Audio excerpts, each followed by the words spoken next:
সুপ্রভাত সবাইকে। Simple lifestyle of Susmita's চ্যানেলে তোমাদের অনেক অনেক স্বাগত। আর আমার তরফ থেকে অনেক অনেক ভালোবাসা দিয়ে আমি আজকের ব্লগটাকে এখান থেকে স্টার্ট করছি। তবে তোমরা দেখতেই পারছো যে আজকে আমি আমার বাড়িতে নেই। তবে তোমরা কি জানতে চাও যে আমি কোথায় আছি আজকে? তবে ভিডিওটা দেখতে থাকো, অবশ্যই জানতে পারবে যে আমি কোথায় আছি। তবে দেখো, ঘুমের থেকে উঠেই আমি ব্রাশ ট্রাশ করে নিচ্ছি। আর আমার মোবাইলের পিছনটা হয়তো তোমরা দেখে বুঝতেই পারছো যে আমি একটা স্টার দিয়ে সুন্দর করে ডেকোরেট করেছি। তো দেখতে খুব ভালো লাগছিল। তবে এখানে দেখো আমার ব্রাশ করা কমপ্লিট হয়ে গেছে। আর রাতে প্রচণ্ড তুফান দিয়েছিল। আর সকালের ওয়েদারটা তোমরা দেখো, যে একদম মানে লাগছে যে বৃষ্টিটা মানে আবারও আসবে, বাতাসটা দিচ্ছিলই। তো তারপরে তবে দেখো, আমি আছি ম্যামদের বাড়িতে, যার কারণ হচ্ছে আমি ম্যামদের সাথে গেছিলাম ডিব্রুগড়। তো রাত্রে ফিরতে একটু দেরি হয়েছে বলে আমি এখানেই থেকে গেছি। ম্যামও বলেছি যাওয়ার দরকার নেই। তবে সকালবেলা উঠে সব কাজটা করেই তারপরে আমি এসে পড়েছি বাবাজির রুমে। কারণ হয়েছে ওদের বাড়িতে রুলস আছে, ফার্স্টে ব্রাশ টাশ করে ফার্স্টে বাবাজির রুমে যেতে হয়, তারপরে গিয়ে চাটা খাওয়ার যেটা করার করতে হয়। তবে দেখো, দেখতেও কতটা সুন্দর লাগছে। আর সকালে যখন চা বানাতে ম্যাম গেছে, একটা এত বড় দুর্ঘটনা হয়ে গেছে। মানে অ্যাকচুয়ালি এটা হয়ে গেছে 15 ইয়ার্স আগের এই চুলাটা। তো জানি না কেন কি লিক হয়েছে, পট করে এতটা জোরে ভেঙে পড়েছে, মানে কি বলবো আর। তো এখানে দেখো আবার বাজারে গিয়ে নতুন একটা চুলা কিনে এনেছি। আর এটা একটু অটোমেটিক চুলা, এটাতে সুইচ বাটন দাবাতে হয় না, আর লাইটারও মারতে হয় না, এমনিতে ঘোরালে জিনিসটা লাইটারটাও হয়ে যায় আর চুলাটাও জ্বলে যায়। তারপরে এটা স্টার্ট করিনি, ওপেনিং দেয়নি, কারণ শনিবার ছিল। তো স্কুল থেকে নিয়ে এসেছিলাম আমাদের স্কুলের গ্যাসটা, এখানে বানিয়ে নিচ্ছি চা। আর এখানে আমার জন্য, দাদার জন্য আর ম্যামের জন্য এখানে ম্যাম চা ঢেলে নিচ্ছে। তারপরে চাটা খেয়েই আর বেশিটা দেরি করিনি, তারপরে বেরোয় পড়েছি বাড়ির জন্য। এমনিতে 12:30 বেজে গেছিলো, অনেকটা লেট হয়ে গেছিলো। তো এখানে দেখো আমি চলে যাচ্ছি বাড়ি।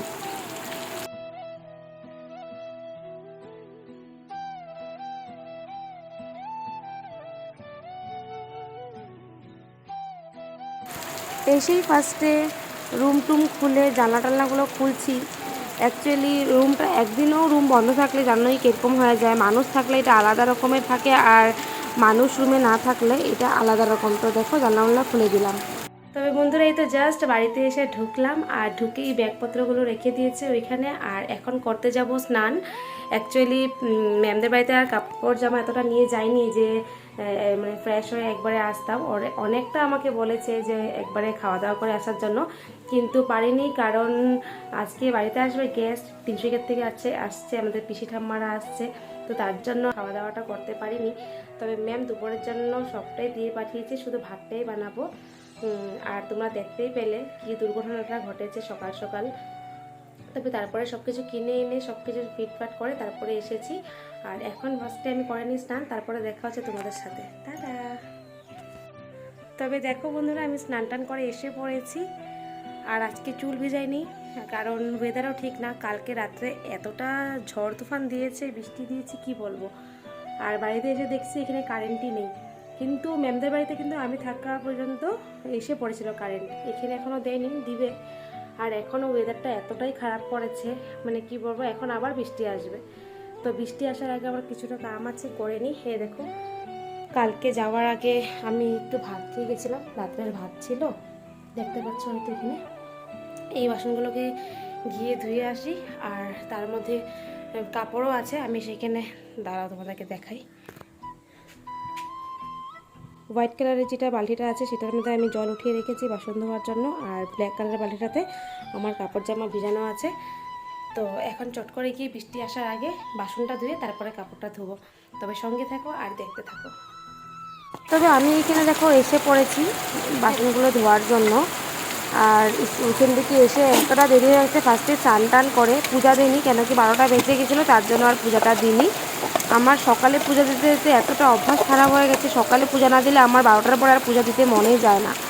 তবে যাই হোক, আমি দেখো এখানে মাসির সাথে কথা বলে বলে বাসনটা মেজে নিচ্ছি, ধুয়ে নিচ্ছি। আর তার তোমরা দেখতেই পেলে এখানে এই দেখো কত বড় একটা কুয়া। এই কুয়াটা থাকাতে আমাদের অনেকটা রক্ষা, যার কারণ হচ্ছে বৃষ্টি পড়লে যেরকম তুফান দিলে কারেন্ট চলে যায়, মোটরে জল ওঠানো যায় না। তবে এই কুয়াটা থাকাতে পাড়াতে সবারই সুবিধা হয়, পিসিদের বাড়ি থেকে এসেই সবাই জল টল নিয়ে যায়। আর দেখো, জল ছাড়া তো আমরা সবাই জানি, জল ছাড়া কোনো কিছুই কাজ হয় না। এদিকে গেলেও জল লাগে, ওদিকে গেলেও জল লাগে। তো তার জন্য আর এই কুয়াটা থাকাতে আমাদের অনেকটা বড় সুবিধা হয়েছে। আর পিসিদের বাড়িতে এতগুলো মানুষ, ওদের মোটরের জলও মানে মোটর যে দিনে কতবার যে চালাতে হয়। তবে যাই হোক, এই দেখো আমি তুমি দেখতে পেলে কাপড়টা জামাগুলো সবগুলো ধুয়ে নিয়েছি। আর এখানে দুধগুলো এনেছিলাম, দুধগুলো এখানে জাল দিয়ে দিচ্ছি। আর এক পাশে বসিয়ে দিয়েছি ভাত দুপুরের জন্য, কেন কি তোমাদেরকে তো বললামই যে ম্যামদের বাড়ি থেকে সবজি পাঠিয়ে দিয়েছিল।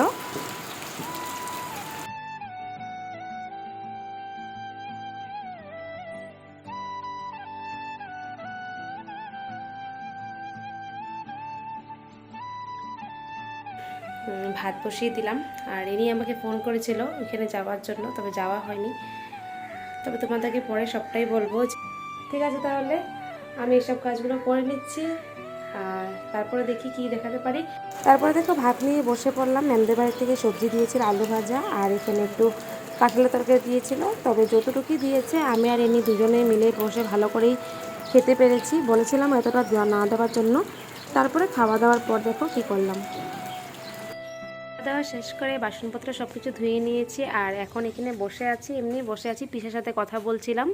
আর এখানে ভাই দেখো ও বলের প্র্যাকটিস করছে, তো ওইটাই বসে বসে দেখছিলাম। তো এখন কতগুলো বাসন ধুয়ে এনেছি, সেখান থেকে দেখা যাচ্ছে কিনা না। তো এখন এই যে সব বাসনগুলো গুছিয়ে রেখে তারপরে একটু বিশ্রাম করব। আর দিশাও পড়তে আসবে, সেকেন্ড টাইম 3:30 বলেছিল, কেন কি কালকে ওর এক্সাম আছে। তো তারপরে দেখা যাক কী হচ্ছে। সেকেন্ড টাইম 3:30টার সময় দিশা এসে পড়েছিল পড়ার জন্য, তো ওকে আমি সেদিকে পড়াচ্ছিলাম। আর এদিকে দেখো এনি আমার গোদরেজের এই জায়গাটাকে সুন্দর করে গুছিয়ে দিয়েছে। তবে তাই ভাবলাম তোমাদের কাছে একটু শেয়ার করে দিই। তবে যাই হোক, আজকের ব্লগটাকে এখানেই শেষ করছি। দেখা হচ্ছে নতুন আরেকটা ব্লগে। ততক্ষণ যেন তোমরা ভালো থেকো, সুস্থ থেকো, নিজের ধ্যান রেখো। তো আজকের জন্য tata, bye, good night and love you, by.